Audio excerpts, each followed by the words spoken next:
যে আমাদেরকে ধোঁকা দেয় সে আমার উম্মত হতে পারে। The person who deceives us, he is not among us.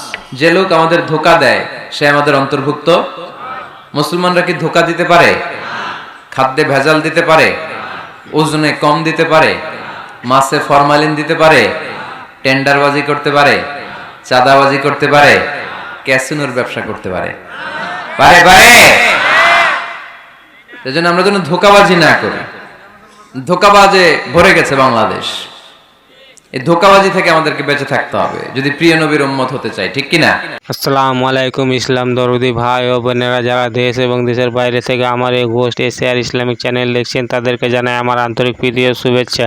তো আজকে মিজানুর রহমান আজহারি হুজুরের কাছ থেকে আমরা শুনে নেব নামাজের যে গুরুত্ব, নামাজ কতটা গুরুত্বপূর্ণ এবং নামাজের যে ফজিলত তা কিন্তু আমরা মিজানুর রহমান আজহারি হুজুরের মুখ থেকে শুনব।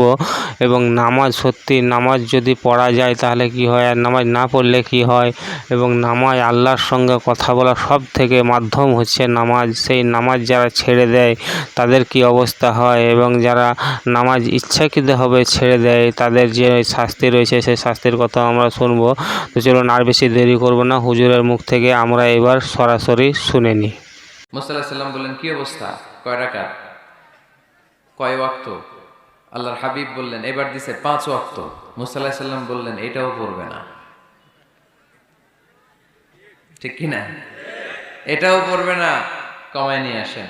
এবার আল্লাহ রাসূল সাল্লাল্লাহু আলাইহি ওয়াসাল্লাম বলতে আরম্ভ করলেন, কি বলেন, 9 বার গেলাম, আর কত যাওয়া যায়, আর পারুম না, লজ্জা লাগে, আমার শরম লাগে। সহিহ বুখারীতে এই কথাটাই এসেছে, আস্তাহি মির রাব্বি, আমার এবার লজ্জা লাগে যেতে। শরম বলেও তো একটা কথা আছে। কয়বার যাওয়া যায় আল্লাহর কাছে? সুবহানাল্লাহ পড়ে। লাজুকতা কাকে বলে তিনি শিখিয়েছেন। ছোটবেলায়, শৈশব, কৈশোর, যৌবন সব সময় তিনি লাজুক ছিলেন। আমাদের মধ্যে লাজুকতা নাই, ঠিক কিনা? ইযা লাম তাস্তাহি ফাসনা মা শিইতা, যখন তোমার লজ্জা থাকবে না, তোমার যা মন চায় তুমি তাই করতে পারবা। এজন্য আমরা যেন এই লাজুকতা, শালীনতার প্র্যাকটিস করি। আল্লাহ তুমি তৌফিক দান করো। আহাব্বুল বিলাদি ইলাল্লাহি মাসাজিদুহা, আল্লাহর কাছে পৃথিবীতে সবচেয়ে পছন্দের জায়গা কোনটা বলেন তো? মসজিদ। এবার বলেন তো আল্লাহর কাছে সবচেয়ে অপছন্দের জায়গা কোনটা? বাজার। কিন্তু এমন বাজার যেখানে জুয়ার আড্ডা বসে, এমন বাজার যেখানে মদ বিক্রি হয়, এমন বাজার যেখানে নর্তকীদের নাচ গান চলে, এমন বাজার যেখানকার ব্যবসায়ীরা পণ্য বিক্রি করার জন্য খালি কসম কাটে। এরকম আসরা নাই? এই বাজারগুলো আল্লাহর কাছে অপছন্দনীয়। এমনি যে আপনারা সুপার শপে যান, টাঙ্গাইলের মুদি দোকানে যান, বাজারে যান, মাছ বাজারে, এটা আবার আল্লাহর কাছে অপছন্দনীয় না। এরকম বাজারে বিষ্ণু ঈসা ইসলামও যেতেন, কিন্তু যেই বাজারে মিথ্যা কসম কাটে বারবার, এরকম আসরা নাই? তাদেরকে লানত দেয়া হয়েছে যারা শুধু কসম কাটে, মুনাফিকেরা। সকালবেলা কুরবানির হাটে যাবে গরু বিক্রি করতে, বউরে কয়, বউ একটা দাম কম। বউ বলে, কত কমু? বল যে 50,000। তো বউ কয়, বললাম 50,000। তো এরপর বাজারে যখন নিয়ে গেছে, এক লোক এসে বলতেছে, ভাই গরুটা 40,000 দিবেন? তখন সে বলে, আল্লাহর কসম, সকালবেলা একজন 50,000 দাম কইছে, দেই নাই। সকালে 50,000 কইছে, এরই তো দিই নাই, আপনার 40,000 কেমনে দেই? এরকম ডাকাইত আছে রাডাই। আল্লাহ রাসূল সাল্লাল্লাহু আলাইহি ওয়াসাল্লাম মদিনার খেজুরের বাগান, বাজার পরিদর্শনে গেলেন। যে খেজুরের স্তূপ দেখে আল্লাহ রাসূল সাল্লাল্লাহু আলাইহি ওয়াসাল্লাম খেজুরের স্তূপে হাত ঢুকায় দিলেন।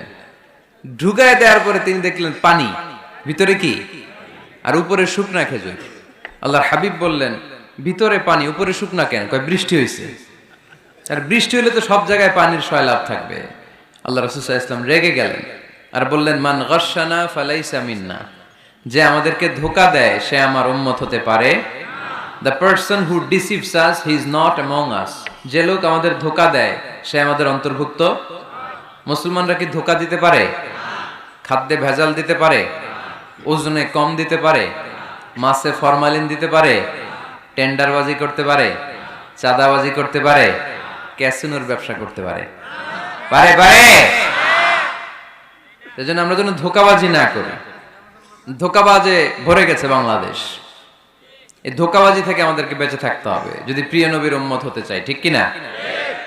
তাহলে আল্লাহ তাআলার কাছে সবচেয়ে প্রিয় জায়গার নাম সবাই বলেন আর সবচেয়ে অপছন্দনীয় জায়গার নাম বাজার। হাদিসটা সহিহ বুখারীতে এসেছে। এমন বাজার যেখানে মদের আড্ডাখানা, যেখানে ক্যাসিনোর ব্যবসা, হারাম ব্যবসা, ওইটা আল্লাহর কাছে অপছন্দনীয়। আল্লাহর হাবিব সাল্লাল্লাহু আলাইহি ওয়াসাল্লামের একটা অভ্যেস ছিল, তিনি কোনো এলাকায় গেলেই প্রথমে একটা মসজিদ বানায় ফেলতেন। সুবহানাল্লাহ পড়ে। তার মানে মসজিদ কেন্দ্রিক তিনি সব করতেন, মস্ক সেন্টার্ড, আগে মসজিদ তারপরে সব। যেমন তিনি মক্কা থেকে যখন মদিনায় হিজরতে আসবেন, মদিনায় ঢোকার আগে কোবা নামক একটা এলাকায় তিনি কয়েক সপ্তাহ ছিলেন। ওখানে এই 2 সপ্তাহের ব্যবধানে একটা মসজিদ বানায় ফেলছেন, মসজিদে কোবা। মসজিদের নাম কি? প্রতি শনিবারে তিনি মসজিদে কোবায় যেতেন, ওখানে যে সালাত পড়তেন। এবং আল্লাহর হাবিব বলেছেন, কেউ যদি, আপনারা যখন মদিনা শরীফে যাবেন, শনিবারে যদি কেউ সকালবেলা আপনারা যে কোবা মসজিদে যে অজু করে, ঘর থেকে অজু করে যে 2 রাকাত সালাত পড়েন, তাহলে উমরা করলে, একটা মাকবুল উমরা করলে যেই সওয়াব, ওই সওয়াব আল্লাহ আমলনামায় দিয়ে দিবেন। কোবা থেকে তিনি মাইগ্রেট করলেন মদিনায়। মদিনাতে যেও তিনি একটা মসজিদ প্রতিষ্ঠা করলেন। মসজিদটার নাম সবাই বলেন, মসজিদে নববী। আল্লাহ রাসূল সাল্লাল্লাহু আলাইহি ওয়াসাল্লাম খুব চমৎকার লোকেশন বাছাই করতে পারতেন। লোকেশন তিনি দেখলেন কোথায় করলে ভালো হয়, কোথায় কোথায় কোথায়, খুঁজতে খুঁজতে এমন জায়গাটা পছন্দ হলো, সেখানে ছিল পুরাতন খেজুরের বাগান, ধ্বংসাবশেষ, আর ছিল মুশরিকদের কবর। আল্লাহর হাবিব বললেন, মুশরিকদের কবরগুলোরে হাড্ডি আর কঙ্কাল সহ উঠায় ফেলো, উঠায় আরেক জায়গায় দাফন করো। সুবহানাল্লাহ পড়েন। খেজুর গাছগুলো কেটে সমান করো, ধ্বংসাবশেষ ভেঙে মাটির সাথে গুড়িয়ে দাও, এখানে হবে আমার মসজিদ। স্থাপিত হলো মসজিদে নববী। সুবহানাল্লাহ পড়েন। এখানেই 10 বছর বিষ্ণু ইসা ইসলাম ইমাম ছিলেন, খতিব ছিলেন। এজন্য যারা ইমাম, যারা খতিব, তাদের অনেক দায়িত্ব।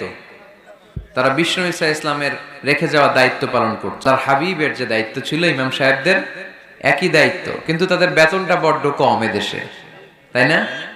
আহা, সামান্য কিছু বেতন দিয়ে ইমাম মুয়াজ্জিনদেরকে আমরা রাখি, এটা ঠিক না। এজন্য টাঙ্গাইলবাসীদেরকে আমি প্রথম যে মেসেজটা দিতে চাই, ইমাম মুয়াজ্জিন আর খাদেমদের বেতন বাড়ায় দেন। আপনার বেতন বাড়ায় দিবে কে? সভাপতি সাহেব, সেক্রেটারি সাহেব, ক্যাশিয়ার সাহেব, বেতন বাড়ান, ওনাদের বেতন বাড়ায় দেন। আপনাদের জীবনে বরকত দিবে কে? ইমাম মানে নেতা। ইমাম মানে কি? নেতার সাথে যদি আমরা খারাপ আচরণ করি, এটা আমাদের জাতির জন্য কখনোই কোনোভাবে কল্যাণকর হতে পারে না। আল্লাহর হাবিব সাল্লাল্লাহু আলাইহি ওয়াসাল্লাম নিজ হাতে মসজিদ তৈরি করলেন। আমাদের মতো টাইলস আর এয়ার কন্ডিশনের মসজিদ, মসজিদে নববী না, এরকম ছিল না। বালুর ফ্লোর। কিসের ফ্লোর? ছাদ ছিল খেজুর পাতার ছাউনি।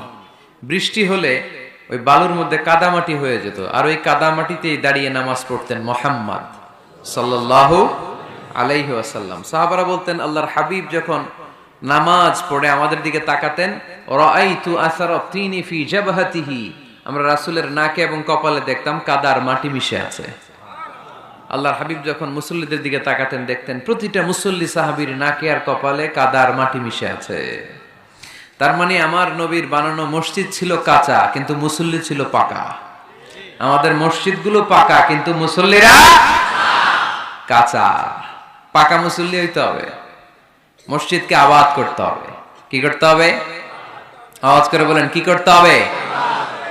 আমরা মিলে, সবাই মিলে যেন মসজিদকে আবাদ করি, আমরা যেন মসজিদ নির্মাণ করি, সবাই যেন মসজিদ আবাদে অংশগ্রহণ করে। এজন্য আল্লাহ বললেন, ইন্নামা ইয়া'মুরু মাসাজিদাল্লাহি মান আমানা বিল্লাহি ওয়াল ইয়াউমিল আখির ওয়া আকামাস সালাতা ওয়া আতাজ যাকাতা ওয়া লাম ইয়াখশা ইল্লাল্লাহ فعسى أولئك أن يكونوا من المهتدين। হ্যাঁ বন্ধুরা, আজকের ভিডিও কিন্তু এই পর্যন্ত। এরপরে কিন্তু আবার আমরা নতুন কোনো একটা ভিডিও নিয়ে উপস্থিত হবো। তাই বন্ধুরা, আমার এই চ্যানেলটাকে যারা সাবস্ক্রাইব করবেন, তারা কিন্তু প্লিজ দয়া করে সাবস্ক্রাইব করে নিও।